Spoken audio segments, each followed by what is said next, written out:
Dopo la massiccia partecipazione alla manifestazione di protesta del 30 marzo scorso a Carbonia, gli artigiani e possessori di partita IVA si sono incontrati ad Iglesias per evidenziare i problemi che colpiscono la categoria. Noi diciamo ai signori politici di mettersi una mano nella coscienza, di prendere coscienza di quello che sta succedendo. L'opposizione agli sfratti e ai pignoramenti non dobbiamo farla noi, dovete farla voi, perché ci dovete rappresentare a livello di territorio e una volta per tutte dovete finirla. Dobbiamo congelare immediatamente le cartelle Equitalia per almeno 2 anni, congelare i pignoramenti e congelare gli sfratti. Nel Sulcis Iglesiente l'edilizia ha subito negli ultimi anni un brusco arresto, lasciando a casa centinaia di muratori specializzati. Noi vogliamo soprattutto agevolazioni perché abbiamo bisogno di una vera e propria boccata d'ossigeno, perché con questo sistema non si può più andare avanti. Ecco. Lo studio di settore è impostato male perché il territorio qui è purtroppo depresso. Il 12 maggio gli artigiani del Sulcis Iglesiente raggiungeranno in marcia Cagliari per far sentire ancora una volta le ragioni che preoccupano e hanno messo in crisi la categoria e, secondo alcuni,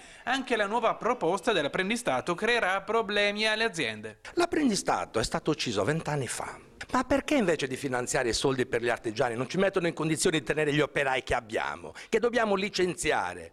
Questi dobbiamo tenere, padri di famiglia.